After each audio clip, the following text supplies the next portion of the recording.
hebat sekali ya. Negara sudah mau maju, malah ada yang bikin lomba konyol. Sayembara 16 miliar buat cari bukti ijazah palsu Presiden Jokowi. Bukan fokus urus negara, malah sibuk cari sensasi. Bukan memperkuat kepercayaan publik, malah mempermalukan diri sendiri. Benar-benar ngawur dan keterlaluan. Kalau sudah begini, yang harus dikritik bukan cuma ide sayembara bodoh ini, tapi juga nalar politik yang sudah diseret-seret ke jurang dendam buta. Sekarang, mari bicara serius. Ibu Megawati Soekarno Putri, orang yang dulu mengusung Jokowi dari wali kota sampai presiden, sekarang seolah mau buka sayembara. Siapa yang bisa membuktikan Jokowi palsu? Pertanyaan sederhana. Kalau betul ijazah itu palsu, siapa yang paling bertanggung jawab? Jawabannya bukan rakyat, jawabannya bukan lawan politik. Jawabannya adalah Ibu Megawati sendiri yang menandatangani restu politik Jokowi bertahun-tahun lalu. Jadi jangan salahkan rakyat. Kalau memang palsu, justru yang paling harus diperiksa pertama kali adalah partai yang mengusungnya. Sampai di sini saja, sayembaranya sudah tampak konyol. Ini bukan soal benci atau suka. Ini soal logika. Ini soal tanggung jawab. Kalau berani buka sayembara, berani juga dong bertanggung jawab kalau ternyata Jokowi selama ini sudah diverifikasi resmi sejak wali kota, gubernur, sampai presiden. Apa semua aparat negara salah? Apa semua sistem pemerintahan sejak dulu bodoh? Apa semua rakyat Indonesia dibodohi? Kalau benar begitu berarti kerusakan negara ini bukan karena Jokowi. Kerusakan negara ini karena yang memberi karpet merah buat Jokowi. Logikanya sederhana, sangat sederhana. Sekarang bayangkan begini, ada orang dituduh pegang uang palsu. Lalu orang itu menunjukkan uangnya asli, valid, diverifikasi. Kalau orang yang nuduh memang niat cari kebenaran, dia akan berhenti. Tapi kalau dasarnya memang sudah benci, mau uang itu diperiksa 7 kali juga tetap saja dibilang palsu. Nah, itu yang terjadi di kasus Jokowi ini. Sudah ada klarifikasi, sudah ada verifikasi, sudah ada pengadilan, sudah ada penolakan dari sistem hukum. Tapi tuduhan tetap dipelihara karena dasarnya bukan cari keadilan, melainkan pelihara dendam. Itu masalahnya. Mau dibungkus dengan kata sayembara ke, mau dikasih embel-embel cari keadilan ke, tetap saja intinya menyebarkan kebencian politik. Tidak profesional, tidak negarawan, tidak bermartabat. Seharusnya seorang tokoh besar, apalagi yang membawa nama besar Bung Karno, lebih bijaksana. Kalau punya bukti, serahkan ke pengadilan. Kalau tidak punya bukti, jangan mempermalukan diri dengan cara-cara murahan seperti ini. Jangan sekali-sekali mainkan demokrasi dengan isu ijazah palsu untuk balas dendam politik. Demokrasi bukan dagelan. Demokrasi itu akal sehat, bukan jual beli hoaks berhadiah miliar-miliar. Sekarang bertanya jujur kepada diri sendiri. Apakah semua yang ribut soal ijazah palsu ini benar-benar karena cinta keadilan? Atau karena luka lama, dendam politik yang tidak pernah selesai? Kalau benar cari keadilan, begitu bukti valid keluar, harusnya selesai. Tapi kalau terus dipelihara, terus diulang-ulang, berarti ini bukan cari kebenaran. Ini cari pelampiasan. Kalau memang cinta bangsa ini, jangan ajak rakyat membodohi diri sendiri dengan isu basi. Bangsa ini butuh maju, bukan mundur karena kebencian buta. Sayembara ini bukan pertarungan keadilan. Sayembara ini pertarungan dendam. Sayembara ini pertarungan ego yang gagal menerima kenyataan. Presiden Jokowi, dengan segala kekurangan dan kelebihannya, sudah membuktikan pengabdiannya untuk bangsa ini. Kalau mau mengkritik, kritik kebijakan. Kalau mau membangun, bangun narasi. Bukan cari-cari alasan untuk meruntuhkan, apalagi dengan cara murahan, seperti sayembara abal-abal. Sudah cukup, bangsa ini sudah terlalu capek dipermainkan oleh elit yang tidak bisa move on. Mari realistis, kalau Megawati benar-benar serius buka sayembara 16 miliar buat cari bukti ijazah palsu Jokowi, maka pertanyaan logis berikutnya tidak bisa dihindari. Kalau Jokowi palsu, berarti yang merekrut Jokowi juga bertanggung jawab, kan? Siapa yang merekrut? Siapa yang mempromosikan? Siapa yang berkali-kali menyodorkan Jokowi ke rakyat? Jawabannya satu, Megawati sendiri. Megawati sebagai Ketua Umum Partai Demokrasi Indonesia Perjuangan. Megawati sebagai tokoh politik utama. Megawati sebagai pemberi mandat. Artinya, sayembara ini bukan hanya mempermalukan Jokowi, tapi secara tidak langsung mempermalukan dirinya sendiri. Blunder besar, logikanya sederhana. Kalau Jokowi dipilih Megawati, lalu ternyata Jokowi bermasalah, itu artinya PDIP dan Megawati gagal menyaring calon pemimpin bangsa. Kalau benar ijazah Jokowi palsu dan dibiarkan 2 periode jadi presiden, itu artinya ketidakbecusan ada di tangan partai yang mengusungnya. Lalu, apa Megawati siap mempertanggungjawabkan itu semua? Apakah Megawati siap mengakui kegagalan seleksi kadernya sendiri? Tentu saja tidak, karena itulah sayembara ini tidak masuk akal. Sayembara ini hanya manuver putus asa dari pihak yang kehilangan kontrol politik, lalu mencoba membalikan meja dengan cara murah. Sangat berbahaya untuk reputasi politik sendiri. Blunder ini bukan sekadar kesalahan kecil. Blunder ini fatal. Fatal karena membuka luka internal Partai Demokrasi Indonesia Perjuangan sendiri. Membuka peluang lawan politik untuk menyerang balik. Membuat rakyat bertanya, selama ini Megawati ngapain? Kok bisa Jokowi lolos terus? Fatal karena alih-alih merusak citra Jokowi, malah memperlihatkan kegagalan besar partai dalam kaderisasi. Fatal karena membuat rakyat yang cerdas malah semakin hilang rasa hormat kepada elit politik yang bermain drama seperti ini. Dan ingat, blunder politik terbesar adalah menyerang sesuatu yang justru memperkuat musuh sendiri. Dalam kasus ini Jokowi malah makin kuat. Kenapa? Karena publik melihat serangan ini sebagai serangan personal, bukan serangan berbasis data. Dalam politik dunia, serangan semacam ini disebut political suicide. Bunuh diri politik. Kalau dalam dunia strategi disebut backfire, serangan yang malah menyakiti diri sendiri. Sama seperti kasus Donald Trump di Amerika. Ketika lawan-lawannya terlalu agresif menyerang tanpa bukti kuat, Trump malah tambah besar. Simbol anti-establishment makin kuat. Sama seperti Jokowi sekarang. Ketika diserang dengan isu ijazah tanpa bukti final, yang terjadi bukan hancurnya kredibilitas Jokowi. Yang terjadi adalah tumbuhnya simpati rakyat. Jadi siapa yang rugi? Jelas pihak yang menyerang dengan strategi bodoh ini. Sekarang, mari jujur bertanya ke hati nurani. Apa tujuan sebenarnya dari sayembara ini? Untuk bangsa? Atau sekadar pelampiasan? Mencari kebenaran? Atau sekadar menjaga gengsi? Kalau tujuannya keadilan, jalur hukum yang resmi tersedia. Kalau tujuannya fitnah, rakyat cerdas bisa membedakan. Bangsa ini sudah dewasa, tidak mudah lagi dibodohi oleh narasi murahan.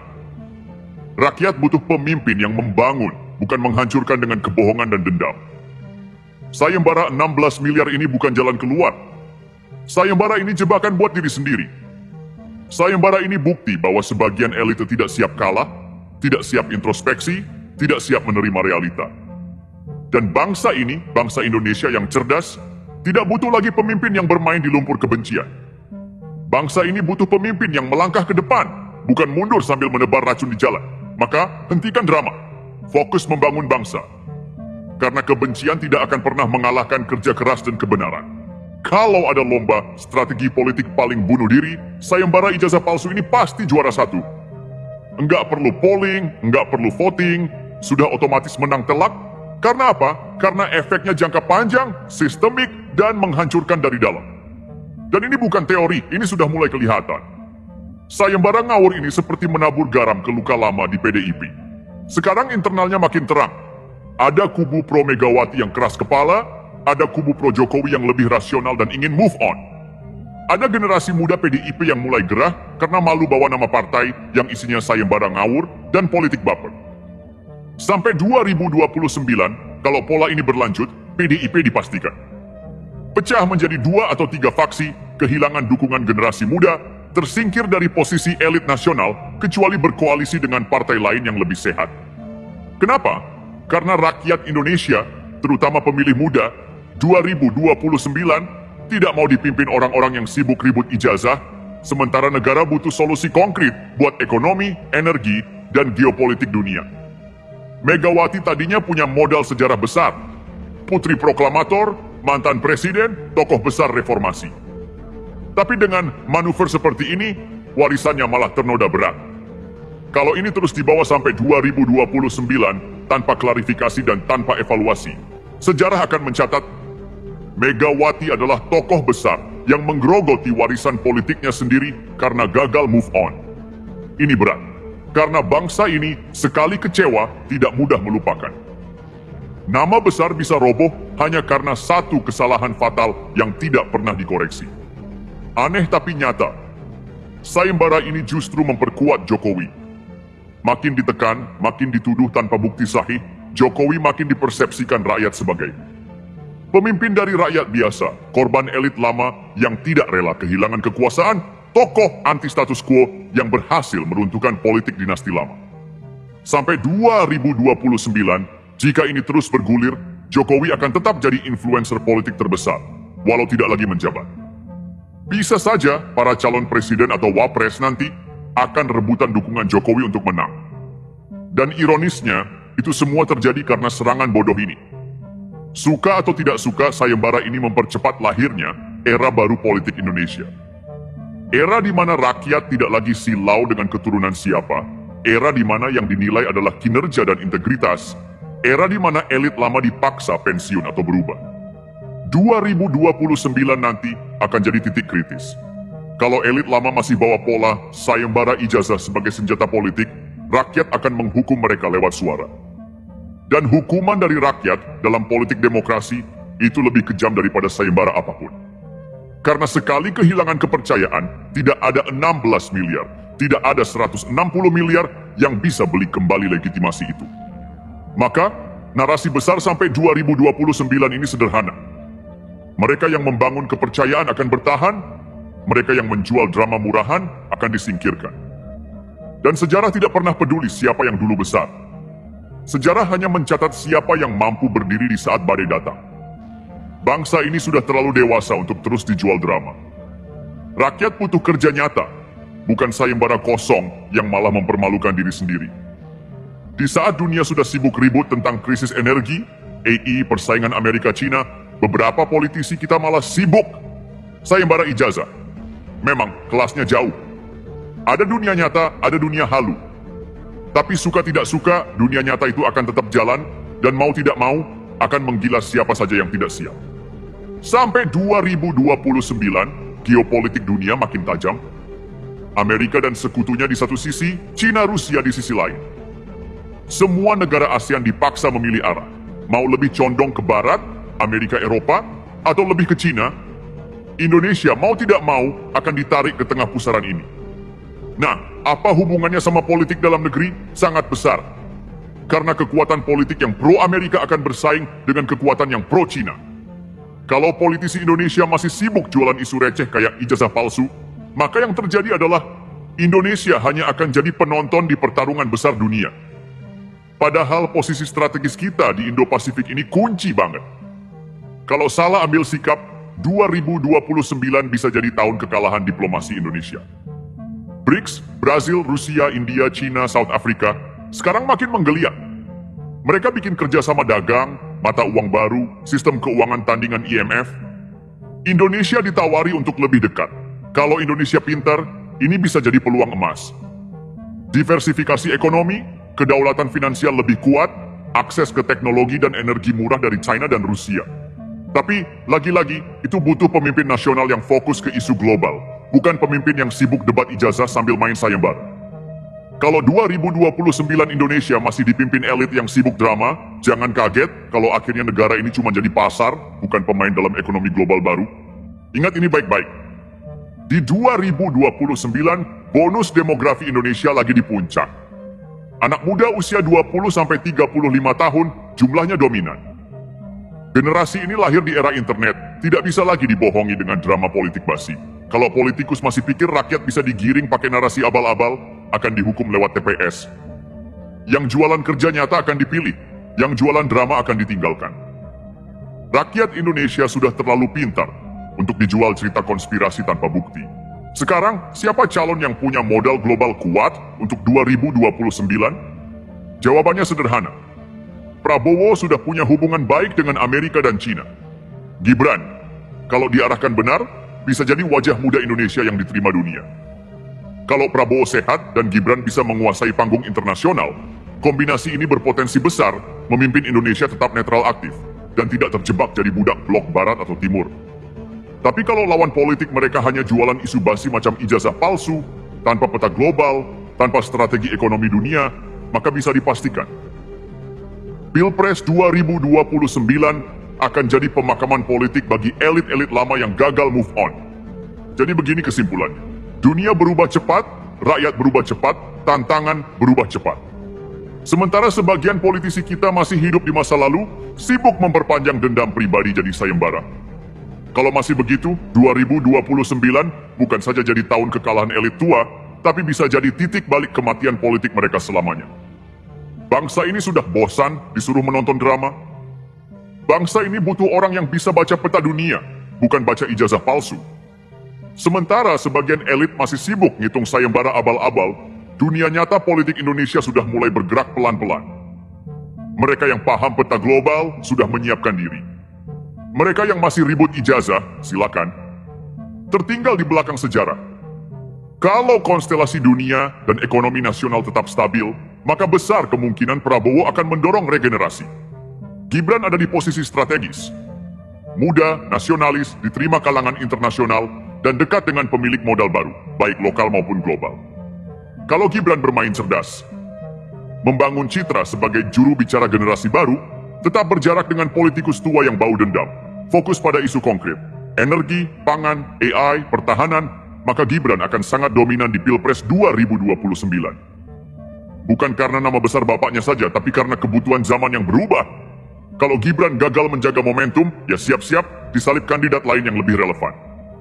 2029 itu tahunnya kandidat non-tradisional. Kandidat orang baru yang berbicara soal krisis global, teknologi, energi, bukan soal ijazah, bukan soal drama lama.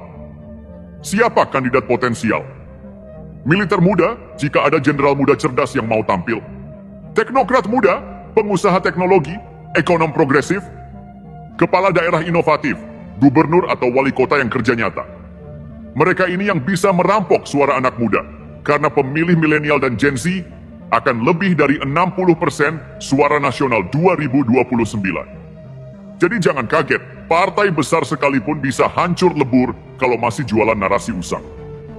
Partai yang masih jualan isu basi macam konspirasi ijazah akan menghadapi tsunami perlawanan diam-diam dari rakyat.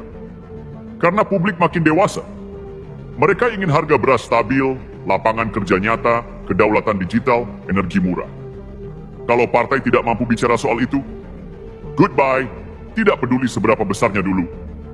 Yang bertahan adalah partai yang berani reformasi internal, berani mendengarkan suara muda, berani mengusung isu global nyata.